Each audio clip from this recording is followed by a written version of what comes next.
Starbase, the final frontier. These are the voyages of the starship Avicenna.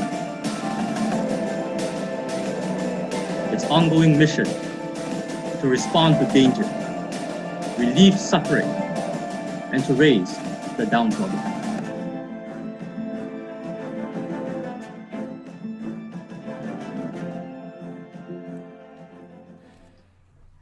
All right, so we have joined together for part 2 of the previous episode, tentatively called Court of Opinion Part 2, very imaginative title. And we have some administrative stuff to deal with before we begin, such as reputation and character improvement. And we've been talking in the background about reputation already. We've gone through the checklist.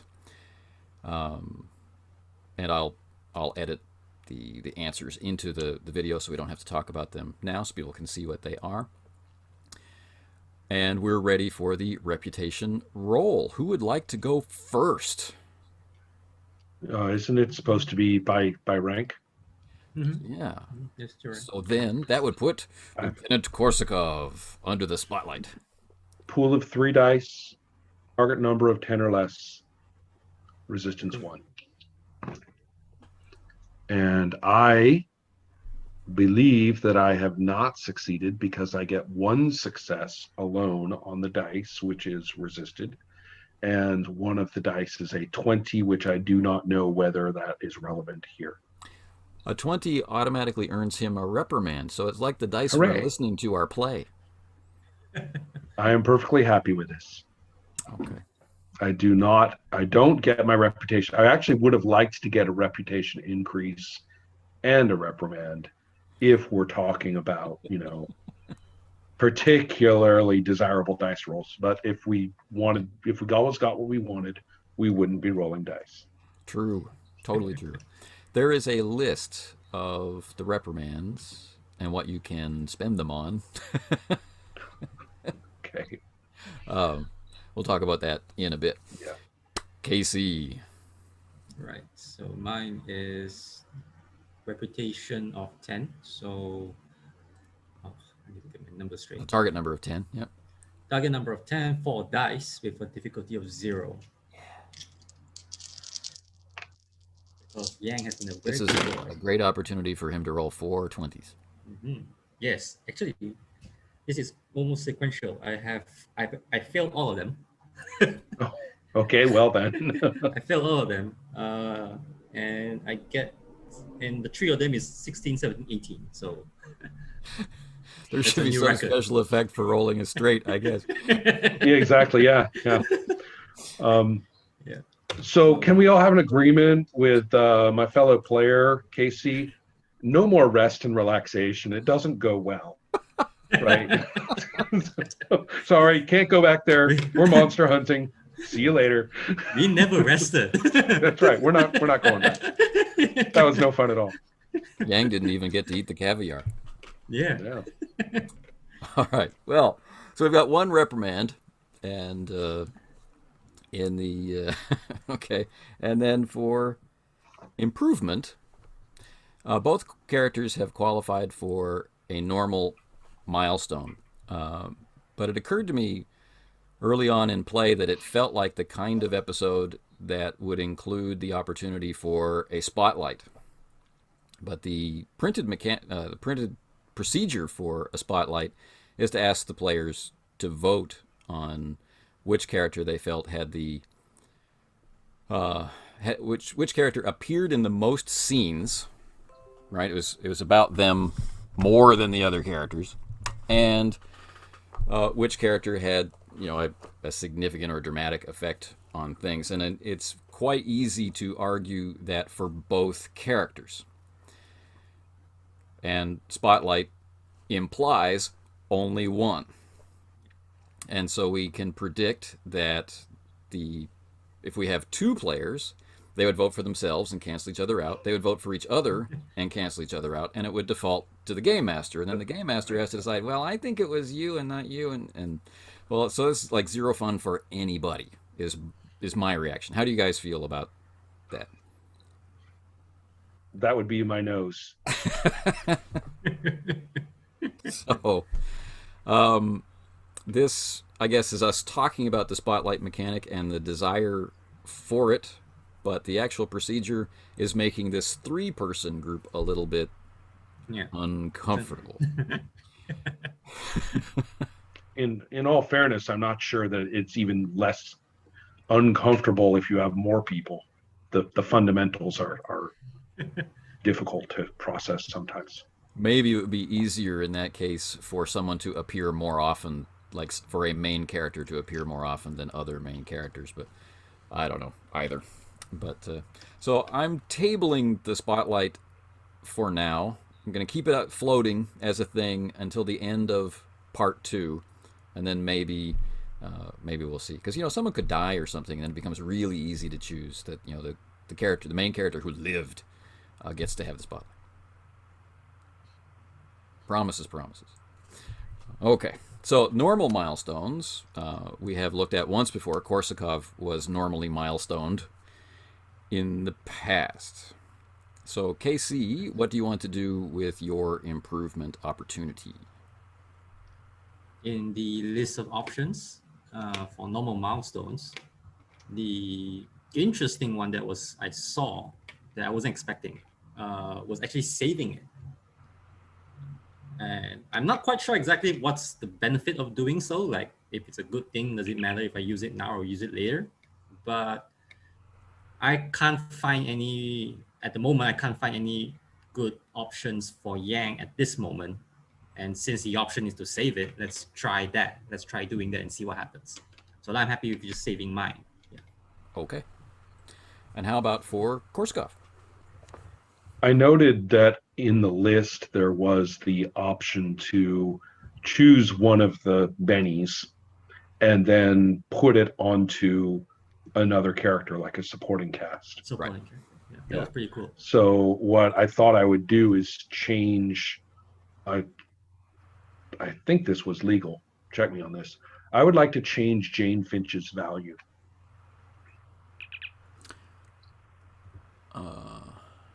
I can't remember changing a value as one of the options. Yeah, I can. I thought I was thinking of that when I was looking at the list, but now in retrospect, I get a funny feeling that maybe that's not one of the options. But let's just take a quick look.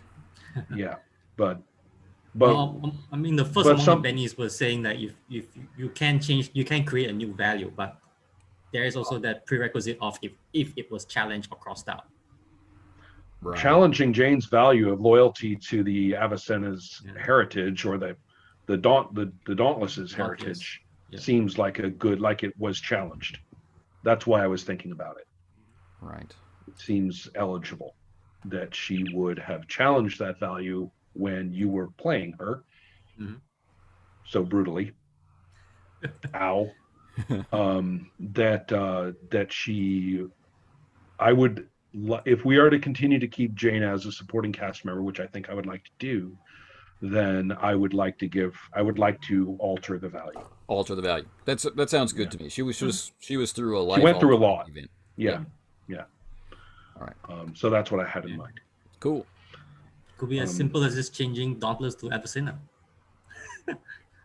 If not the heritage of the Avicenna, then the new hope of the Avicenna, right? The new hope of it. The vision. I want Jane to look forward, right? I like the idea of Jane shifting from the past to the future. That's what I'm aiming at. I like it. I like it. It sounds good. Okay. And very altruistic of you. Much like you, Casey, I didn't see a huge need to shift anything around about my own character. So, yeah. All right. Where are you guys? There you are. Okay.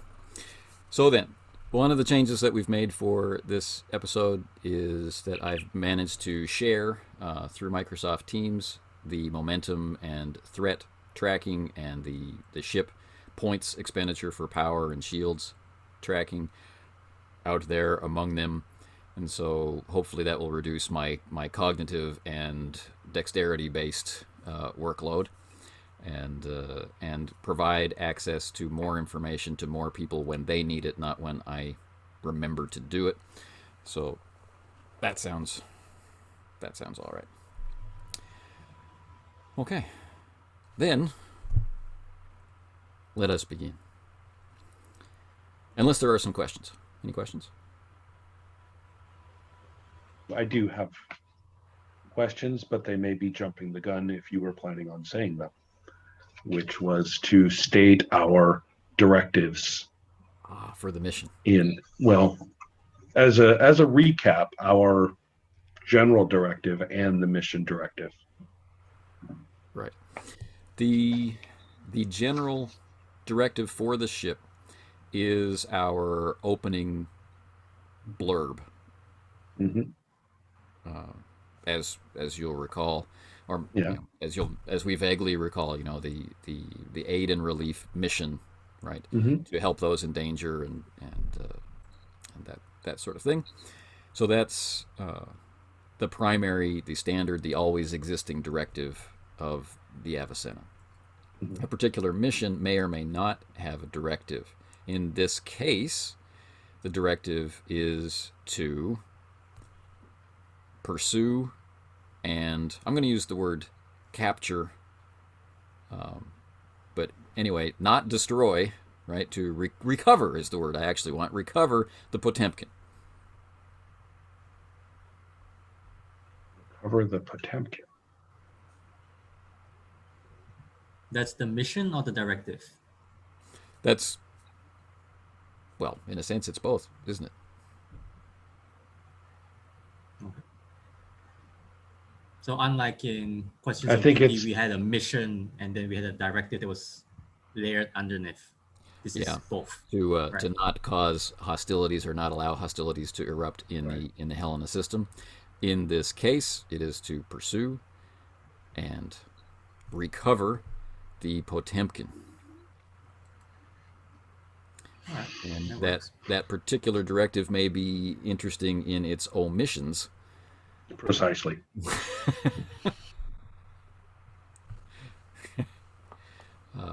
which may make it more interesting to interact with. Who can say? All right. So then, we'll get to that. Platinum Plus, harder than stainless, more durable than chrome, to shave you not just cleaner, but with more comfort than any blade in history. Select Platinum Plus, the blade you've always wanted, and more. As we saw, in last week's episode, Commodore Stone had recalled from R&R all crew of the Avicenna to scramble for immediate pursuit of the Potemkin, which had beamed its crew back aboard and had proceeded out of orbit from Starbase 11, evading, because of keen familiarity and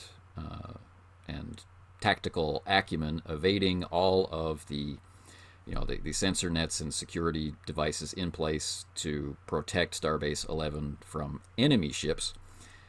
Not being an enemy ship and being very familiar with the lay of the space lanes, as it were, the Potemkin was able to set course for parts unknown, although there's some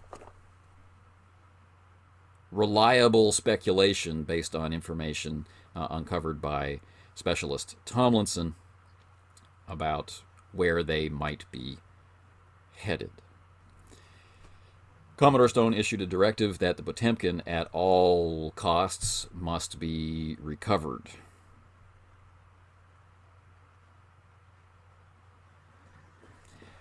And Lieutenant Korsakov, although he was under investigation at that moment, was considered to be essential personnel and an integral part of the crew. And so while still under investigation, and reprimands, now we know. and now we know it's a reprimand, still under investigation, is required to report to the Avicenna as well. So at the completion of the mission, the Avicenna is to return with the Potemkin to Starbase 11. All right. This is our situation, but this is not our first scene. Okay. The first scene has the bridge crew of the Avicenna in the shuttle bay. The Fontana is not there. We can see the older shuttles, the Sulk and the Febris, on the upper landing deck, and everybody is in dress uniform. Right. So the Chief Medical Officer, Jim, is also there. Ensign Yang is there. The navigator for this new duty shift, Joanne Parker, is there. Anya is there. Everybody's in their dress uniforms. Lieutenant Korsakov is there. Ensign Mondragon is there, etc., etc. The engineer, everybody. And they are outside the security area as the rear doors, begin to open to allow the access of the Fontana. There are two security personnel there, one with the bosun's whistle ready to call attention because the new commanding officer of the Avicenna is due to arrive.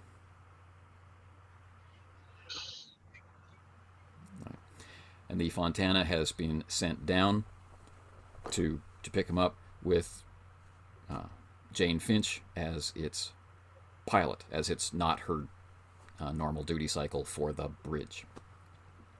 Okay. Now, there will be about 2 minutes of time before the Fontana arrives on the flight deck and atmosphere is restored, and the captain will come on board and inspect his bridge crew. So let's see how people are feeling. You have no idea who the captain is, but there's been scuttlebutt that an experienced commander has been assigned to the Avicenna to ensure the success of the mission. There is no sign of Chief Medical Officer, Acting Captain Tillich aboard the Avicenna.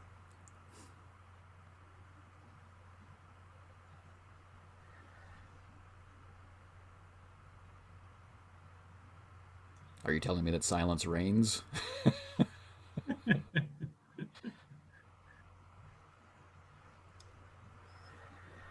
Well, for Yang, I think he's not the kind that likes speculating on this sort of thing. Like, he joined him when Tillich was captain. He was still new, so as far as his interactions with Tillich is still quite fresh. And if he has to restart all over again, he hasn't lost a lot compared to the other older hands who has worked with Anders and Tillich.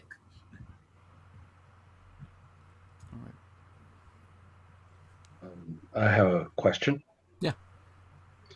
Are any of the supporting cast or NPCs sharing conversation on this topic? In the back of my mind, I feel like Anya would at least look like she has some scuttlebutt. But everyone's standing at attention, but there's no real reason to be standing at attention just yet. I understand that we may not actually be completely lined up or not. But the only thing I have to say is to tell Anya that, let's not inflame any speculations. The reality will be with us soon enough. I guess in one end of the line, and Buto is thinking, "Am I still first officer?" Interesting. And on that note, there's awkward waiting and whatnot, and adjusting of tight collars and maybe recognition of various decorations and Interesting things on our, yeah, on us. yeah. Um, Jim's outfit is of some interest to me as a viewer. I'm not requiring No, a no, it's description, but I just like the idea that, oh, look, so that's what the Andorian is wearing. And that's all I need to know. and I guess one of the big features that we've mentioned about Jim before is the presence of his ceremonial traditional bladed weapon, right? Which Yeah, he keeps. still Hasn't stacked. Yeah. anybody spoken to him about this yet? And, he's got a special dispensation for it. So mainly he's wearing a Starfleet uniform, but all of the decorations are Right, right, who knows right. what those things are. Alien. Shake my head at the little weapon thing and think to myself, special dispensation, my ass, and continue. Yeah, Now, some of his citations are familiar as Starfleet medical citations. There's a reason why he was transferred right. here, but a lot of them, like it's like um, battlefield commendation. Uh, Killed 7 enemies in this battle, ruthlessly, That ruthlessly blade's not for sacrificed show. troops for the good of the mission. Good on you, buddy. Yeah, I see. and and now that he's been with the crew for some months, he's not quite so us and them in his behavior, although he can still be really brusque and abrupt. But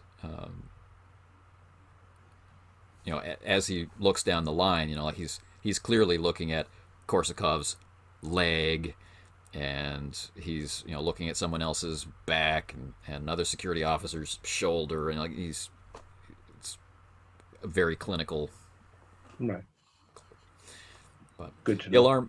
alarm goes off that atmosphere that the shuttle bay is being decompressed, and we can see the doors rising. And this is the most challenging part of the flight, of course, is the Avicenna had to be modified for this extended shuttle bay. It's quite unusual, and it's a rather narrow aperture to bring in a large shuttle like the Fontana, which is why you want to have pilots as awesome as Ensign Yang involved. And so Finch smoothly brings it in and sets it down. The doors close. Atmosphere is restored. The ramp is lowered, and you get your first sight of the new commanding officer of the Avicenna, who is tall, rail thin, an older man, nearing his 60s, which I recognize for some of us players is it's kind of a stretch to say older. Closer to that now than I am to my 30s. But, he's got that iron gray going on around his temples, but lots of energy and piercing blue eyes. His command gold is spotless. He's ramrod straight, and he just has this real sense of energy about him. Comes right down the ramp. He's going right forward to wind up at the front of the line as the security officer blows the to attention whistle. And captain on the deck is what's offered, and we can see from his rank insignia that he is an actual captain. He is not a commander. And all the experienced crew actually know who this man is. That this is Desmond Wilkinson, a decorated combat officer who made a name for himself, much like Stian Anders did, piloting or commanding ships just like the Avicenna in the wars of the earlier age. And he's old enough now to not be on ships this size. It's more likely he would be flying a desk. And he marches right up to the head of the line, which would normally be Finch as the highest ranking bridge crew officer, but in this particular moment is Lieutenant Korsakov. So he walks up, face to face, says, "Lieutenant, Welcome to the ship, Captain. thank you. She's a fine ship with a fine tradition, and I've heard good things about her and your role in keeping her in ship shape." And he moves on down the line with that kind of comment. Right? Not waiting for a response, just boom, boom, boom, boom, boom. It comes to Ensign Yang, says, "Ensign, it is a pleasure to meet you. Pleasure to meet you, sir. If you can fly half as well as Lieutenant Commander Finch, I know we're in good hands. I'll do my best, sir." I expect nothing less. In fact, I expect more." Thought balloon, shut up, Andrew. Everybody else is looking straight ahead. I mean, we are looking straight ahead. He goes, "Please report to your duty stations. Make sure that Avicenna is ready to depart within 5 minutes. Once we're underway, the relief crew will take over your stations, and we will have a senior staff meeting. You're included, Ensign Yang, to discuss command structure changes that will be necessary for this mission. Dismissed." He walks out. I'll shoot a quick look over to Embudo. You know, that last phrase seems significant. Mention to Yang, save the chit chat for less formal occasions. Yang's a little nervous. I talk with him. I will do one thing. Yeah. Which is to step over to Finch and through sort of wordless body language or gesture, welcome her back. Very much we're here, you're here with us. Is there any intimation that they have a history? No, I think that to tell you the truth, I was thinking about this. Jane was just talking it up to mess with Anya. Anya would love to. She's just putting a little soap opera into the situation to kind of distract her from the getting into the breaking and entering, basically. Right on. So yeah, excellent. But no, this is pros who respect each other, kind of thing. You're back, we care. All right, and this scene fades out, and we reconvene on the deck below the bridge, where their administrative functions. This is where the library is, and that sort of thing. And this is where our main boardroom is. Right. Okay, and it's a boardroom like we would expect. Reinforced bulkheads, flags of the Federation and our particular branch of service. The long, I guess oblong shaped table with its 3-screen viewer, and Wilkinson is already at the head of the table. The file viewer is up. He has a yeoman who's running the computer system and is bringing up a series of files. The Avicenna, because you've just come down from the bridge, is already underway at maximum warp, following the trail indicated by the Potemkin. But sensor operators have already been ordered to be alert for, tactical shenanigans by Anders. So, yes. Welcome everyone. Please take your seats quickly. Another yeoman comes in with a tray of silver coffee cups for everyone. And it's interesting to note that everyone's individual preference for meeting beverage has been anticipated. Ooh. No alcohol, but, if you take your coffee black, it's black, and if you don't, it's not. Right. That's interesting. All right. First things first. I have Of course, no need to remind any of you that any officer who's currently under investigation cannot hold a position of authority over other crew members, which means, unfortunately, Lieutenant Korsakov, I must relieve you as the Chief of Security. I will, however, take under advisement any advice you might have. I'm considering promoting Luis Mondragon temporarily to that position, so I feel he's a trusted associate of yours. If I'm mistaken in that assumption, please let me know.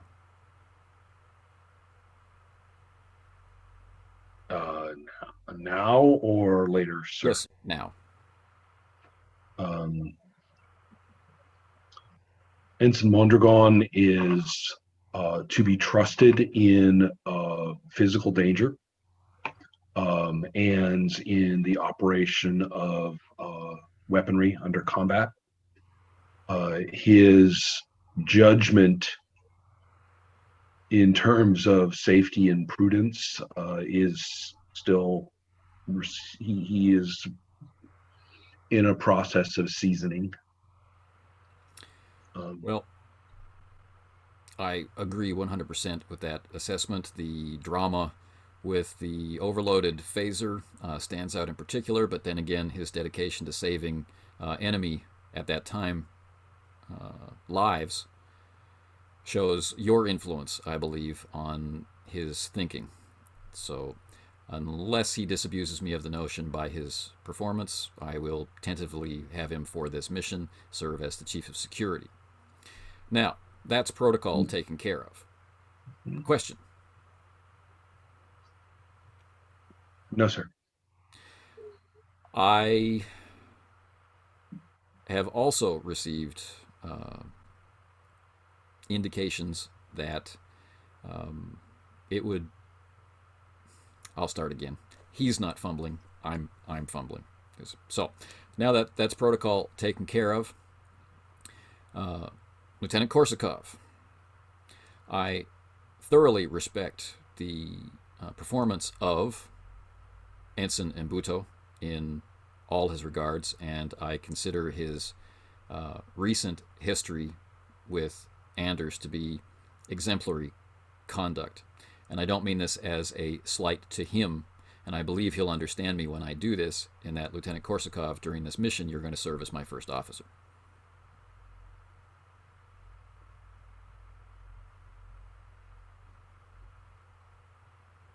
I'll accept that. A lot of thought balloons. Go on. Sure. Then he goes around the table. He's not changing Anya's position.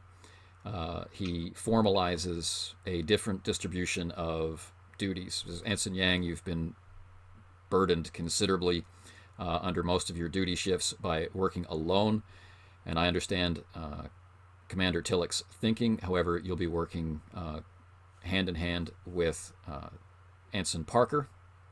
However, I'm going to reverse your normal duty positions unless combat is assured. You will be operating as the navigator. She will be operating as helm. I think we'll all agree that you need a little more practice with navigation. We trust you to fly. We're just not really sure you know where you're going. Because that is a joke, you may laugh. And he winks. Now, Yang doesn't show any expression. You have 2 minutes. Permission to speak freely is granted. And he leans back.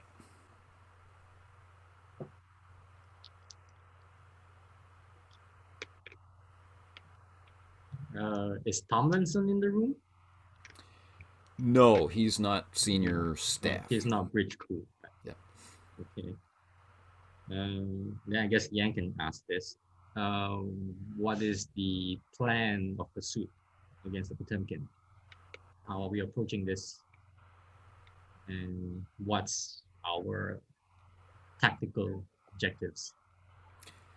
Having studied Anders' combat history, he is an excellent starship tactician. And it would not benefit us to assume that he has lost any of that acumen because of his current state of altered personality or what have you. His behavior during the hearing indicates he's still fully aware of Starfleet protocols and his attachments to the command structure. Therefore, I will assume that he is a competent, if not exceptional, commander of an attack vessel. His ship, the Potemkin, in its original configuration, was a ship of war. Not a terribly successful design, and has been, as you know, refit as a hospital ship. We should outgun her, unless he has some sort of surprise being cooked up in the Potemkin's labs. My intent is to pursue and catch her as quickly as possible with advanced understanding of where she might be headed. So I believe those of you who were present during the events that led to his removal from command will recognize the Triton system as a system of interest. We'll have to also add in the Xenon system as a area of potential interest. I've decided to indicate as an area of interest locations where the alien culture that was reported from the incidents in Xenon 5, where artifacts of that type have been found. I have a suggestion, which is that myself and I almost say acting first officer, not myself, myself and Ensign Mbuto undergo memory recovery hypnosis, perhaps, and with a full cross-referencing of our records and analyses, in order to gain as much information as we can on the artifact and its, well, anything really, its effects, its purposes, but especially location, the potential location for where they're going. They may not actually be going to where it came from. They may be going to some more significant location from their point of view, or its. Excellent thinking, So, Lieutenant. Please report to the Chief Medical Officer after this meeting. the thought of being my little head being in Jim's tender hands is a bit daunting, but I gave thought to this before suggesting it, but that's all right. Echoes of weakness is just pain leaving the body. Yeah, I know. Or the whole, did Leonard Nimoy get to scream when his psyche was probed? Yes, he did. Did Chekhov get to scream when his psyche was probed? Yes, he did. I guess we all got to step up for that once in a while. He goes, and pursuant to that line of thinking, the report from Ensign Tomlinson has established that during the altercation on the bridge, let's call it that, Commander Anders was trying to force Lieutenant Commander Finch to set a course for the Triacus system. That would be my top choice. That's why we need to triangulate as much information as we possibly can. Sir, one last consideration. When the artifact was destroyed in the shuttle bay, all of the people who are currently under its influence and in that vicinity have recovered and appear to be, I think, fully themselves. This may mean that there are members of the crew on the Potemkin who are not actually under any influence at present, or potentially not. We have no understanding of their current condition. And it seems most prudent to consider them potentially in need of rescue, which is our standing directive.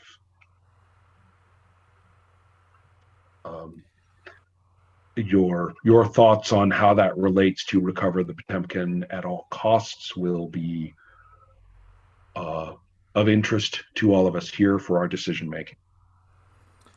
Yes, it is.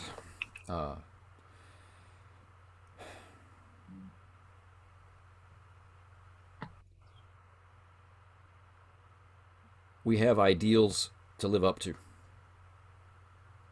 We have tasks which often threaten those ideals. We cannot save the Potemkin and recover her if we blow her up in space. If we can recover her, it is my fervent hope that we can recover those of her crew that can be recovered.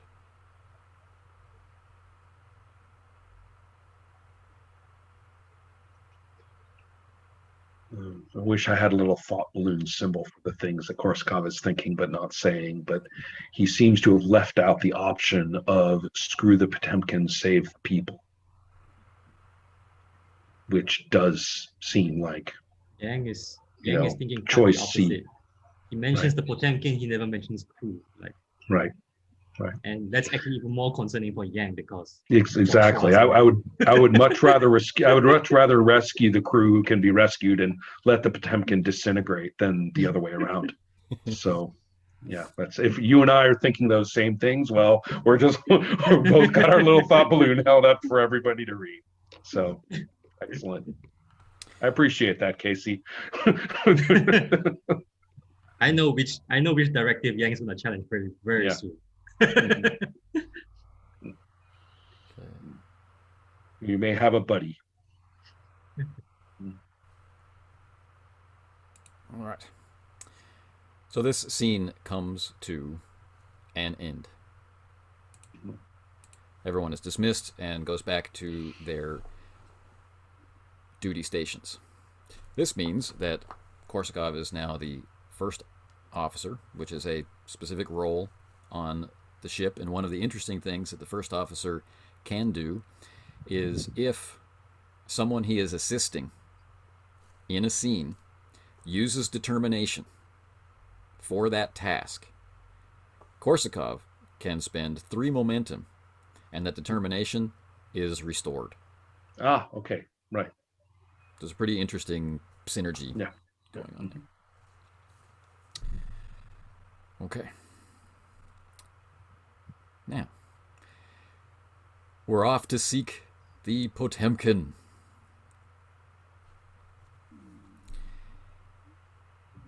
The next scene is set on the bridge.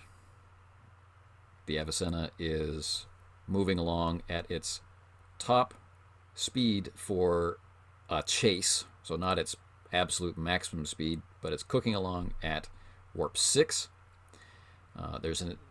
The chief engineer is on the bridge, right? His name is Nigel Nickerson. We haven't met him before. I'm dipping into our crew support to bring him about. So Nigel Nickerson, and he's monitoring power flows and he's monitoring the engine, and he's not complaining. He's visibly not complaining about the length of time traveling at this speed. Right? He'd be much happier if it were warp 5 rather than warp 6. But the ship is fine. Sitting in the command chair is Desmond Wilkinson. There's a yeoman next to him, and he's going over different reports such as energy consumption and the restructuring of different departments all throughout the vessel. He's signing off on the moment on the repairs to the shuttle bay. Right. And one thing I had forgotten to mention earlier was the large black stain on the inside of the door. Maybe a little, police tape style, don't walk here, right. around it. Yeah. But so he's busy in the center of the room doing the captain thing. We have Joanne Parker sitting directly in front of him in the seat of observation, right? And that puts Ensign Yang at the navigation console. So if you take a look Over at there. your bridge diagram, you know where he is. Mm-hmm. All right. And there is no first officer's station. So the first officer will get to choose where he is, whether that's at the auxiliary control or whether you're going to take tactical, because that would make a certain amount of sense. But that's up to you where Korsakov is going to be, and that's primarily what this scene is about. The new first officer, right? So Anya's at communications, Finch is not on this duty shift, Joanne Parker's at the helm, Yang's at navigation, and Nigel Nickerson is at engineering, and other crew are moving around from place to place. All right. Well, if I get to stalk the bridge, my first place is going to be Nickerson,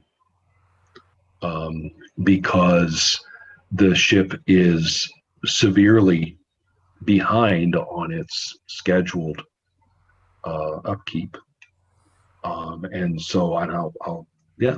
So it's good to have you here. We're putting this ship through, far past its parameters, far past its expectations, and we're going to be going potentially into combat with a much larger and well commanded vessel. How are we doing on the speed? Is this an advisable speed for being combat ready on arrival? And I'm actually going to specify the Triacus system as the most likely destination, so that way he knows how far. And I'm going to guess that that's the farthest of the three. Just on a guess. Yeah, that's what I'm thinking. So therefore, max. I mean, worst possible case, the Triacus system. So yeah, I'm giving him credit. I'm saying I want your opinion. I need your professional. I know what the manual says that the Avicenna would be capable of under its optimal conditions. I know that. I need to know how we stand now. And you're the person I need to rely on. Okay. Would you say this is an effort to build rapport? The nice side of me says yes, and then the less nice side of me says no. I just want the ship in optimal shape. So I'm not quite sure which to go with. Let's build rapport, and I may, like, if we get some successes, get an advantage in ship terms. All right. Okay. Which feeds the other, right? Let's then go with. We need a happy engineer. The more I think about it, we need this guy happy. He hasn't been happy since the pilot. No, exactly. That's we can then think, this guy needs a bone. So presence and engineering, which are not too bad for me today. So I'm going with just the plain old 2 dice. Doesn't seem. I get difficulty 0. Yeah, difficulty is I trust 0. Okay. In that case, we can rack up 2 nice successes, and if I'm not mistaken, this is where Anthony's hard work pays off when I go here. Have I done this correctly? Oh, shoot. It's on the line for me. They went on the line. At least that's where I just put it. But now the screen just shifted and jumped around, and they're not on the line. Yeah, it's interesting. I stuck them there. Yeah. And now I can't. Oh, wait. No, there we go. No. There are screens and screens. So I have to be in the Microsoft Teams screen, which I did. And I hope you guys can see that I stuck 2 momentum on the line. Right. Cool. Okay, well, do you want to do anything with them? Well, I do, but do you want to tell me the immediate effect of my successes? The engineer brings up a schematic, and he lays in the distances and the course, and he gets this highly detailed report, most of which is comprehensible to Korsakov from his years of experience on ships. There's a lot of extra stuff and his own There's personal. the footnotey parts with the code, Yeah, right. right. And he says, "We can make it. I mean, she'll hold together. It's it's a question of." And he catches himself. He catches himself. And I'll say speak. So I'll lean forward and say speak freely. this is her top cruising speed. Her real cruising speed is warp 5, to be honest, at her age, for the long-term life of her engines. Without a refit, without upgrades to current technological standards, we really shouldn't be pushing it long term at warp 6, but I understand it will be necessary, and it shows the calculation, right? If the Potemkin is pushing at that speed, which would be very difficult for her, we'll still get there in better shape than she does. That's his basic report. If we do this and this, pointing at the screen, or maybe even flicking a toggle that beeps. If we do this and this, will that be a good enough compromise for optimal performance on arrival? And that's where I'm spending the 2 momentum for the advantage toward that very thing. Okay. Because his answer is yes, my momentum say so. Yeah. So he commits engineering crew to this plan. Cutting down on power usage from Right. systems that are Optimizing. not essential for the chase. Yeah. Sandwiches from now on for the rest of the trip, everybody. Sorry. But okay, I'll tell him good job, and tell him to submit a summary report, for report to the captain in due time. So, all right. And that's what I'm doing. That's my first officerness. I'll look around. I might even do a quick check between Joanne and Yang, and kind of sigh a little. Permission to go and get my brain fried. Do it. Okay. He says without looking. Right. Korsakov departs. Mm-hmm. All right. And you have your pick of the supporting crew who are here. I'm going to focus in on main character Yang now. And I guess it goes without saying that Wilkinson is an NPC. Yes, Wilkinson is an NPC. Necessary information, right? But yes, perhaps I shall do the obvious based on the glance, and now Parker is elevated into more animation than she was previously. So I'd like you to imagine Joanne Parker as we have seen her before, kind of bubbly and enthusiastic, and she wants to be a commander someday, in her heart of hearts. And now this somewhat famous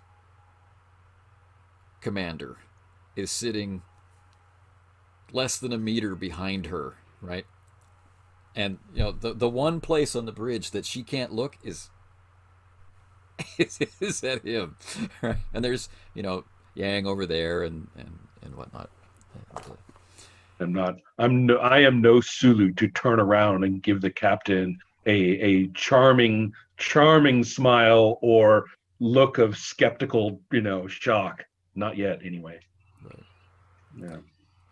So from the command chair, Wilkinson says, "Ensign Yang, I would like your best possible courses to our 3 primary destinations.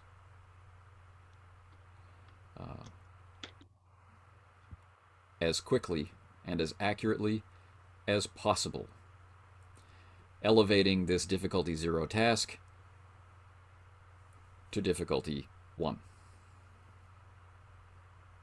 This will be a reason con task. Okay. So this is just plotting it without reducing any difficulties for the helmsman, which is in comparison with the plot cost action. Right. Okay. Yeah, you're not plotting a course in battle. You're Yeah. No reason to spend threat so early, and he doesn't see Wilkinson as threatening as maybe someone else. Not even with Tilak, he felt so threatened. Right. So this will be a two dice straight roll and reason and con. Reason and con. 1 success. The other failed, but 1 success still. 1 success. All right. So just in under the wire, then. So he looks it over. He says, "It's acceptable." And he, turns his head. Ensign Mbuto, the sensor records on the Potemkin's trail with specific attention to any of Captain Anders' known tactical efforts to evade pursuit.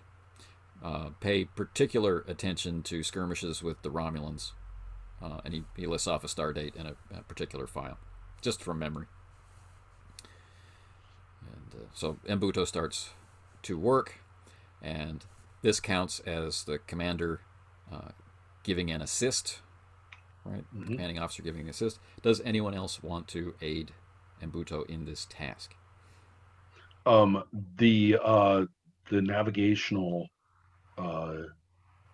navigational narrow down, of the potential routes, might aid the, give context for his censoring, right? With the latest and greatest because we're doing research on this. Like, I just figure we're doing constant research, new data from the library and stuff like that coming in all the time. So as much as we can, Jane Finch racking her brain for, anything she saw, etc. Right? Everybody is doing this. And so whatever's relevant to navigation for it, Joanne is on it. So, navigational records, on incoming. Well, Yang's on the navigation Or console, so we analysis. can, Oh, sorry. dig that Right. Oh, out. so wait. Dude.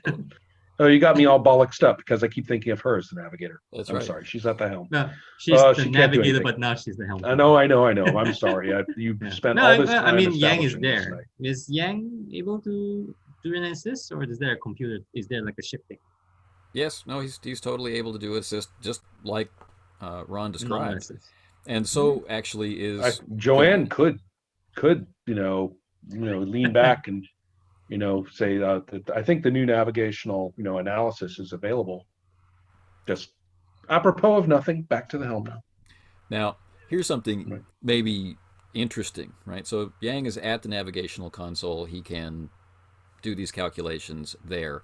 Joanne can kind of check his work one step removed from her console, giving her a 1 higher difficulty. Yes. Okay. Okay. So Mbuto has a difficulty 0 roll. He's just assessing the information, to which is added assistance from the captain, Yang, and Joanne. Okay. So nobody's playing in Buto except you. So Right. I don't know if you're assigning a role or whether it has to be you rolling. I think it's you. Right. So I'm rolling for Mbuto, Right. and he's a science guy, so I'll use the blue dice. I'm rolling for Embuto, and if I get even one success, then all of this 3 of us. chain of assistance can come through. Now,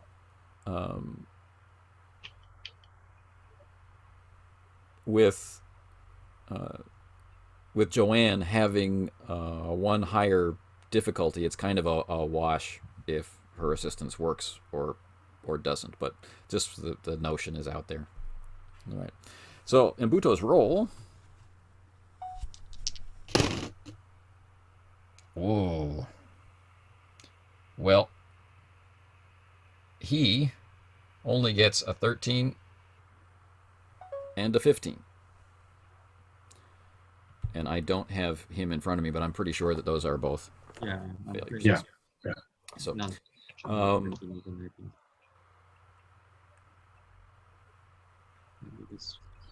Right. Well, puts us in a assuming difficulty of it's- Wait. Are we assuming it's reason and science? yes. Actually, he's a 14 for reason and science. Then he gains one One success. success. Thank you for that checking. means then we can roll. Okay. Yes. Mhm. So Ensign Yang. So I'll roll for Yang. Am I really using the same target numbers? Yes, and Reason could and you science also as well? roll the ship die? The ship die, and the ship would be making The ship would be using... computers and There it is. The ship would be using computers and science. I'll roll for the ship first. Computer and science for target number 8. It's a fail. And for Yang, for reason and science, it's also a fail. so the assist. This is a single die or 2 dice for Joanne. Single die for... Single die for Joanne. Here we go. Oh, and it is also poor with a 16. So She had yes, a chance this was if tough. she rolled her focus, but right. No, it's we were up there in the double digits. So now this Okay. does not in any way represent a failure on the crew to be able to do the task. This represents the skill of Anders. yeah, it's hard. Yeah. So there are already indications that Anders is trying to lay a false trail. And fortunately, that single success lets us know, keeps us from following it, which is good. Right. Right. If Has I it- interpret Has correctly. it narrowed down to one of the 3 sectors that we've The speculated? Right. It seems highly likely that Tomlinson's detail about Triacus, Wilkinson's acceptance of the detail, Korsakov's confirmation, right, Jane Finch's confirmation, all these things has paid off in that while there are numerous false trails that are going to interesting places, there's definitely one heading toward the Triacus system, which is a banned system, or not banned, that's the wrong word, forbidden system for some reason. Those records have been closed. You'll be able to learn about that however you feel like. But that's right. Xenon, where you recently were, is neither. It's just kind of a contested system. Like, who really owns this? The Gorn seem to be quite serious about it. I think the Gorn have probably laid their practice, their as they say, de facto claim is probably in force at the moment.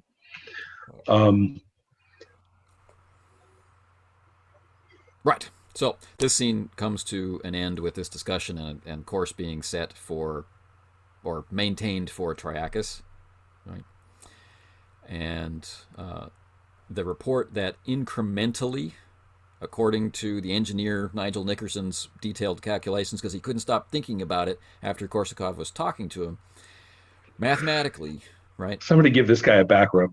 Right, and he's seen conferring with Joanne Parker, and he's seen conferring with Ensign Yang and conferring with Embuto, and then he comes back to Korsakov to relate as the closing element of the scene that according to his calculations, right, the Avicenna is slowly gaining on the Potemkin, and there is a possibility that they can catch up before, but not much before, the Potemkin will be able to enter orbit around whichever planet it's interested in that system. No, this is of supreme command importance. Please, give full report to the captain. Right. And Wilkinson's comment is that he may simply be going to Triacus to lay a trap for us. And our last shot is of the Triacus system, right, on the main screen with 2 asteroid belts, 3 large gas giants, some with rings, and this series of inner, not exactly Class M, but very close to Class M planets, all with the forbidden icon. Like no Federation vessel can go here, no contact with vessels who have gone here, this kind of thing. It's not a death penalty planet or anything like that, but there are serious consequences for going here. So he says, tactically speaking, this is what I have to expect from Anders. And this scene ends, bringing us to the cafeteria. Huh? The office, or the mess, not the cafeteria, the mess. And in the scene, we have Lieutenant Korsakov, we have Ensign Mondragon, we have Ensign Embuto, we have Lieutenant Anya Smith, and Ensign Yang, basically the entire bridge crew, except for Nigel Nickerson, who's working around the clock. Right. This is the meal before your shift. So you worked a whole shift, you had your sleep cycle and all of that, and this is breakfast according to ship time for you. And Luis is quite upset, so I'm going to take Luis out of the options. I'm going to run him for this scene just for ease. But everybody else is up for grabs. I'm thinking about Mbuto. I think Korsakov's. We know what Korsakov's doing, right? We've seen his personality displayed already this session. I don't know if I'm ever going to get to go to the med bay for my brain thing, but I really hope so. But he gets to go do that when and if, right? The moment he's taking it easy. I'm up for Mbuto, who is also, bracing himself for mental. Yeah. Right. It's after mental. Breakfast. Right. Yeah. Yeah. So yeah, I'm Mbuto. I'm going to be. I'll even say, what's on your mind. Oh, and Casey. To Mondragon. Yeah. If Mondragon is upset, I think Anya is the more calming voice than Ensign Yang will ever be. Okay. Okay. You're Anya. Ron is Mbuto, and I am Luis Mondragon, and he's having difficulty eating, and he keeps looking at Korsakov, and so you ask him what's on his mind. He says, "I'm really sorry, sir." Mbuto's like, Mbuto looks down at his sleeve and says, "What?" He's talking to Korsakov, right? Oh, okay. All right. Mbuto asks him what's on your mind. He's talking to Korsakov, saying, okay. I'm really sorry, sir. And we know Korsakov's kind of response. It's like, I didn't ask for this, and I filed an official complaint that I think that you should have remained secure. I mean, not that you wouldn't be a fine first officer, and now he's shutting up, right? He's leapt into the into the uncomfortable apology, and now he doesn't know where to go. Anya helps him to end his line by just saying, "The captain's made his decision. We follow orders as the captain says. We all have our jobs to do on the ship." It's true. But then he makes direct eye contact with Korsakov and he says, the security department is still your department. And what he's referencing is the trait that was established by Korsakov previously against the Orions of the crew within the crew, that highly trained group, right? So, we're still your crew is basically what he's letting you know. And if Anya can finally pry Mondragon away from poor Korsakov, and we return more to our kind of little pod of conversation. I'd like to talk to him a little bit. So it's Luis. In private? We all get no. We're sitting around, right? This is. So Luis, this is. We all have shifted around. They tell us at the academy it's a climb. You go up and you go up and you go up. But really, in the field, for every mission, somebody switches around. It can be rank, it can be bridge crew, it can be an acting position. Might be temporary, or it might be preliminary to having that position. It just keeps shifting around. That's what it's like. And it's all right. If anybody had any objection to this arrangement, we would have told the captain when he asked. He says, you'll do fine. And I'll even, incline my head over to Korsakov and says, he knows it. So, do we get a roll to chill him out, or how do you think? Or it's up to you. That's ideal. He needs it, Yeah. Okay. Can Anya assist? We're both trying. Yeah, we're both trying. I don't know which of us gets the primary role. GM's call, I guess.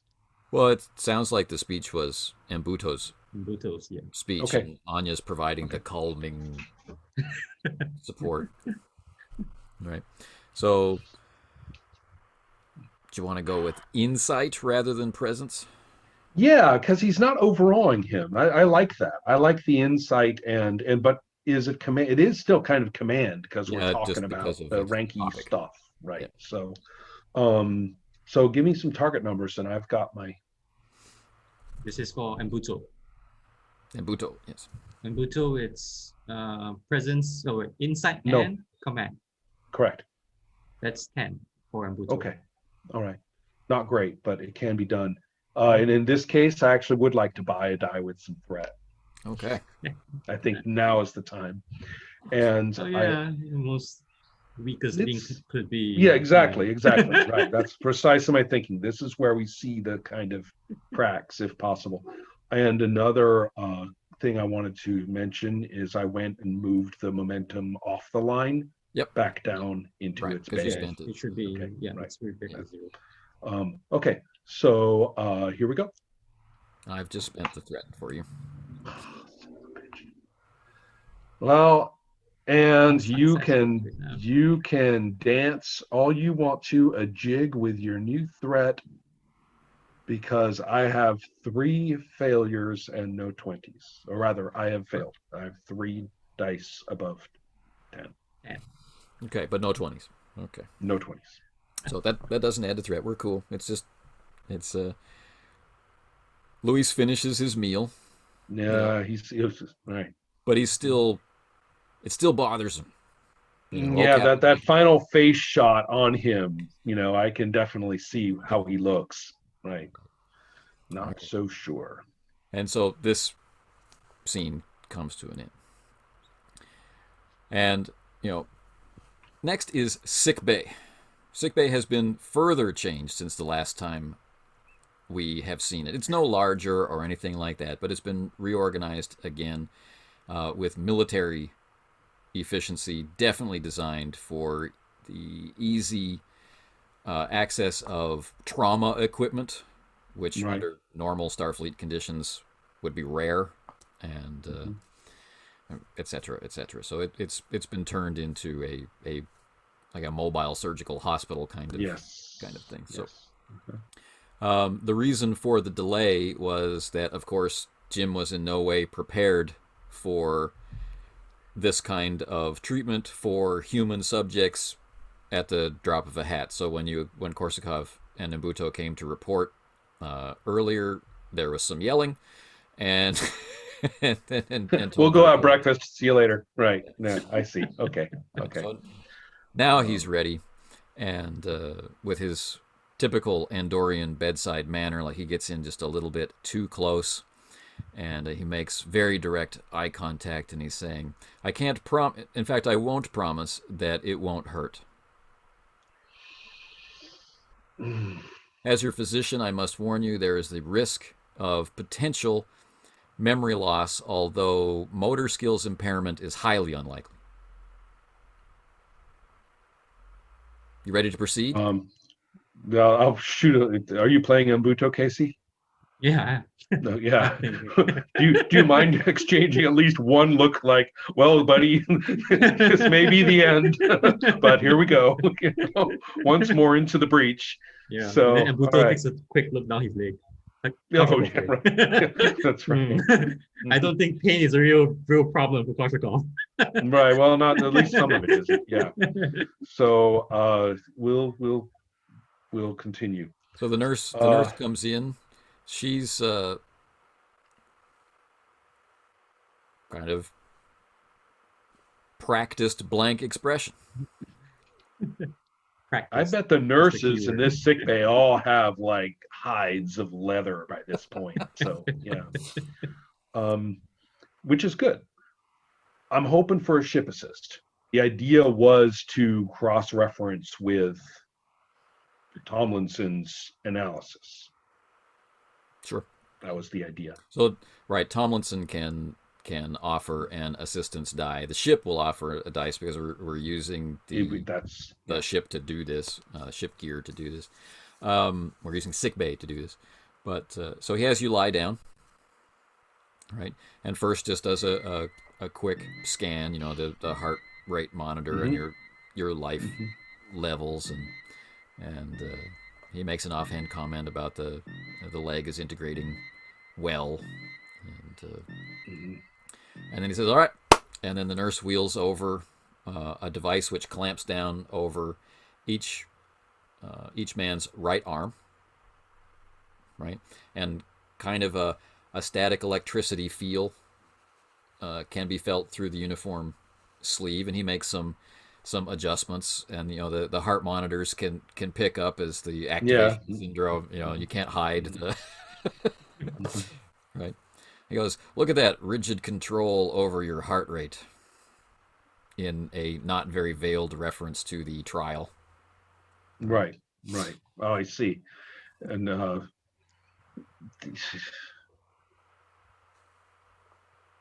And you don't really, it's kind of like you don't really believe that, do you? But okay, keep going. and then he has the nurse wheel over a somewhat makeshift looking visor cap. All right. And he sets it up for Korsakov. He sets it up for Ambuto. He adjusts it for size, and it's pressing in against the temples and the lower jaw. And there's a blue light that can be seen out from under the solid mask, and a low electrical hum, which is much louder for Ambuto and Korsakov than it is for Because we're in it. Yeah. Right. And My great appreciation to the prop man. He busted it out on this one. I have to make a what? All right. all right, sure. So then the lights in sickbay go down, and Jim begins intoning in a very practiced tone of voice, and he's referencing a computer terminal which has a nice green microtape in it to get the cadences just right for human neurology. And he begins to count slowly back. He has both men counting back. And at a certain point, Ambuto's voice just kind of trails off, and Korsakov's voice trails off. And the nurse comments that the cognitive inhibitor is functioning properly and increasing the probability of a useful trance state. And he just gives it a look like, shh. And that's right. There's nobody here, nurse. Shut up. Right. Right. And then he begins to ask some control questions, and to establish a good and healthy trance. And the goal was to recover specific information about the artifact, which means we have a very familiar scene. We have Lieutenant Korsakov and Lieutenant Commander Flashback has to be. Ambuto Yeah. standing on the hilltop, looking down on the shuttle, and it's a little disoriented. The special effects crew, in other words, are playing the scene a little differently. The colors are a little different, and it's not a smooth transition down to the shuttle. We're on the hilltop looking down at the shuttle. We see the crewman, dead or stunned at the rear corner of the shuttle. We can hear the kicking of Anders' heels as he is dying in the back of the shuttle. Right. But then we're in the shuttle, and then the artifact has been activated, and Anders miraculously is alive, right? But then he rushes out of the back of the shuttle and re-engages with the enemy. But the enemy are Avicenna security officers. So security officers from the Avicenna are fighting against security officers of the Avicenna. They have earthworks and positions, and they're using phasers on kill, and they are trying to kill one another. And then we kind of get that fast forward effect, and we have a moment of Lieutenant Korsakov and Lieutenant Commander Ambuto, both, dirty and smoke stained, and they're in the transporter room 2, because we recognize it, and Anders is there, and Transporter Chief Doyle is there, and the artifact is in Korsakov's arms. And Anders is saying, with a great deal of dramatic intensity, keep it safe. Let no one know about it. And there's that sound and that twitch in Korsakov that indicates something has happened.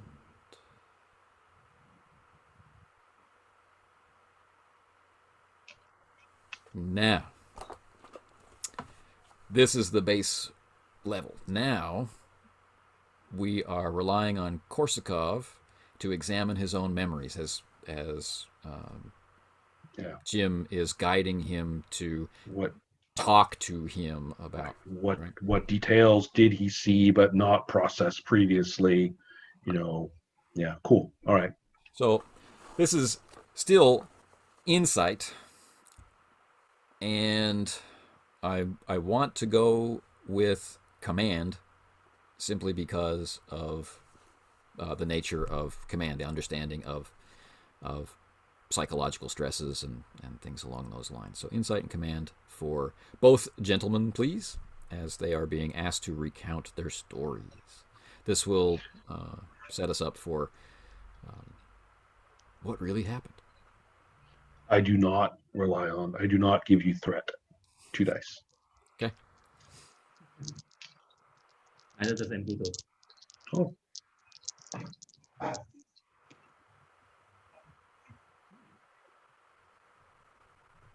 Insight and command. Ambuto has 2 successes from both dice. Okay.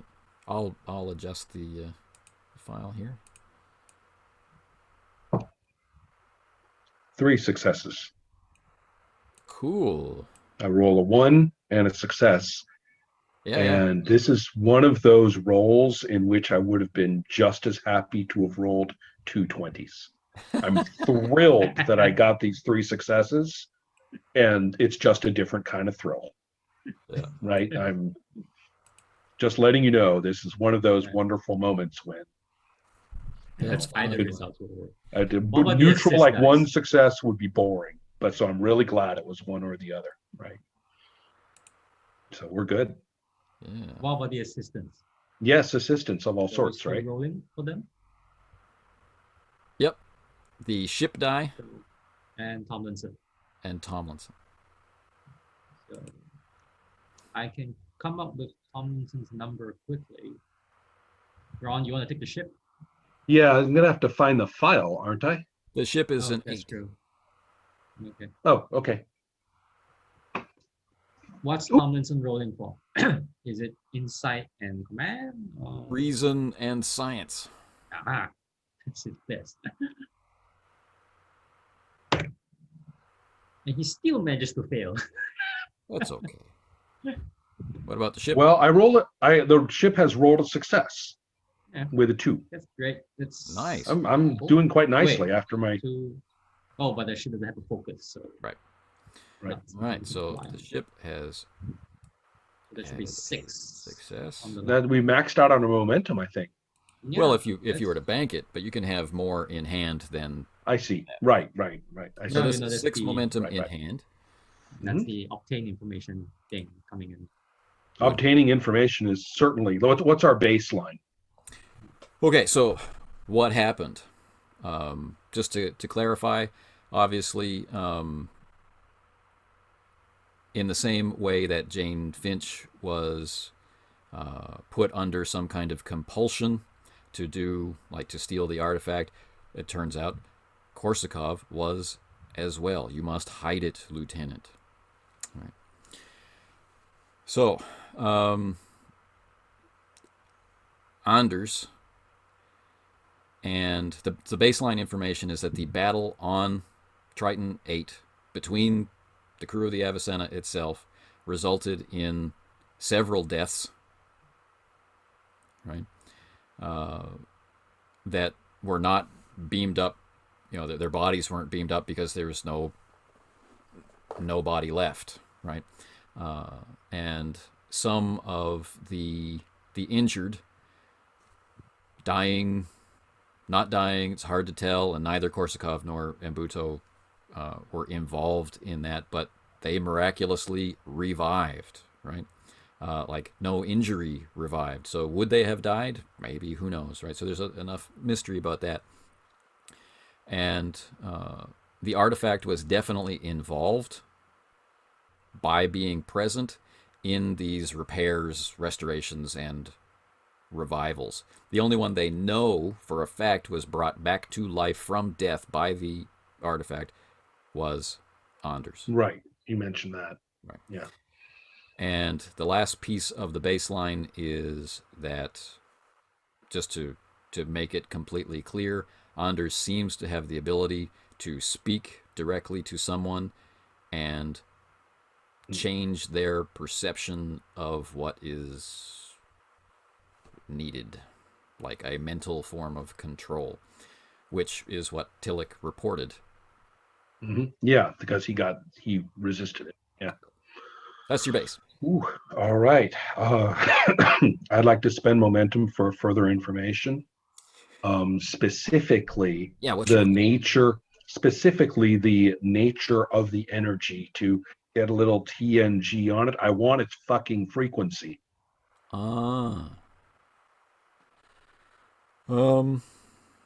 Because once you have a frequency, you can modulate it. Yeah, I'm just wondering how we can do that from a memory. Well, there's a lot of this was my thinking.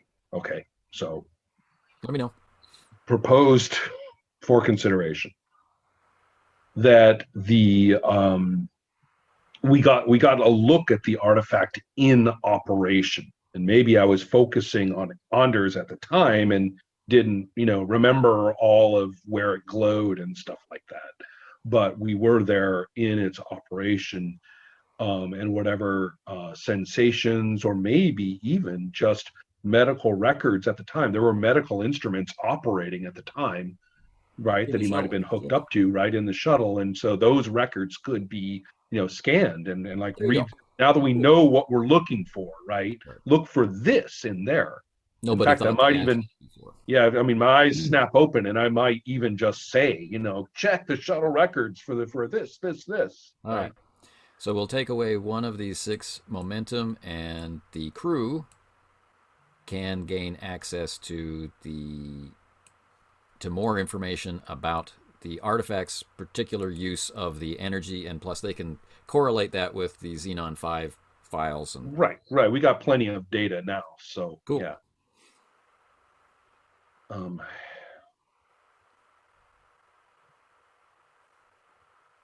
More questions? And Buto, you're free to ask questions. Yeah, that's what I'm Casey's thinking. got his stinky face on. I'm gonna wait for this. Right. I'm just thinking, what else is there do we need? Because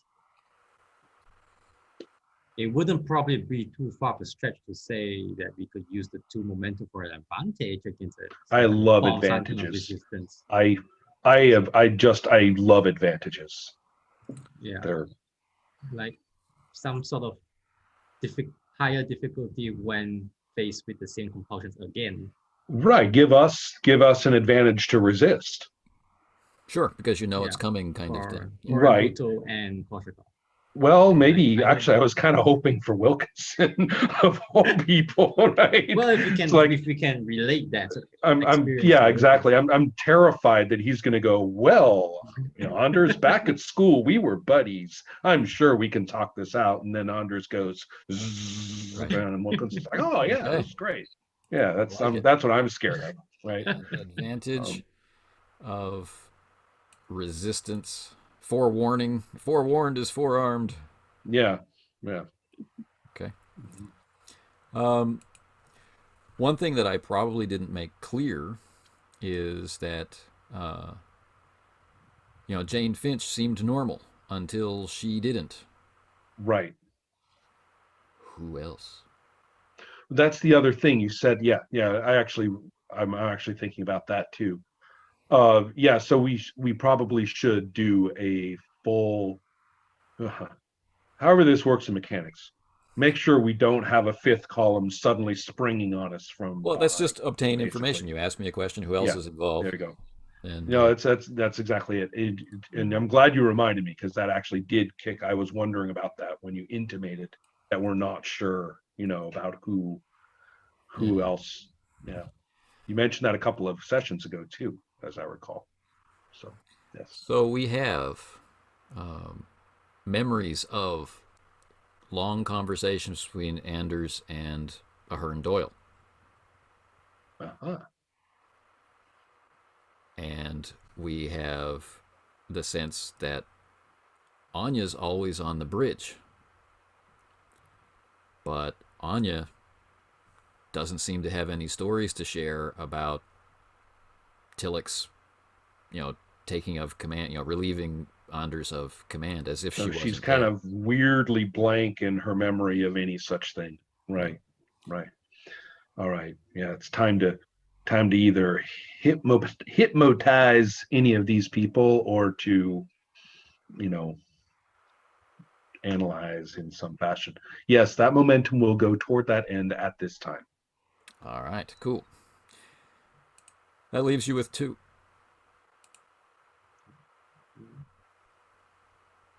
It's not necessary to ask more. I don't have any. No, I'm okay with it. I'm thinking more about other advantages is what I'm leaning toward.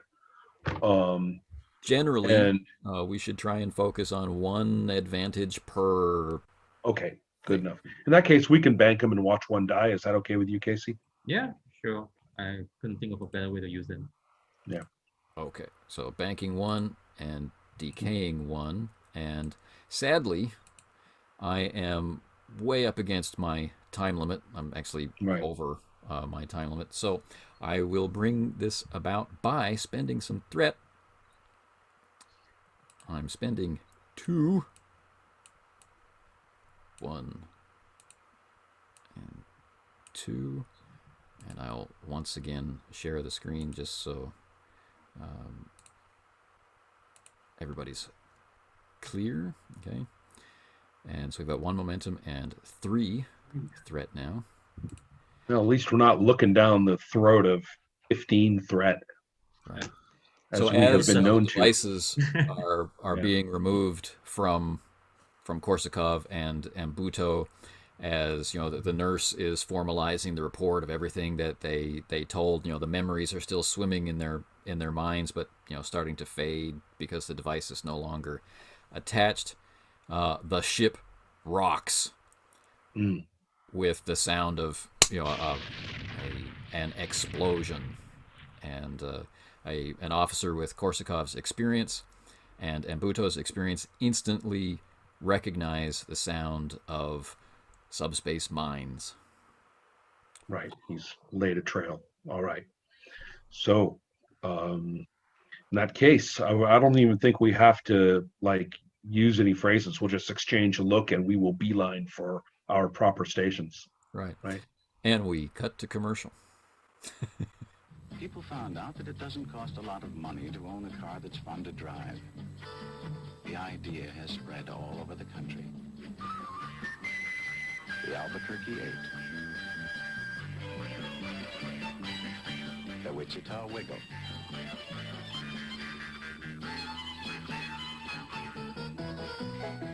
The Tallahassee Two-Step.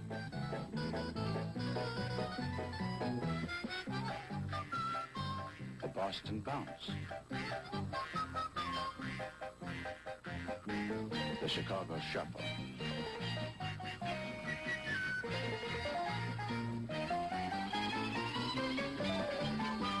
Six months ago, coming out with a car the size and price of the Gremlin was a gamble, but American Motors took it.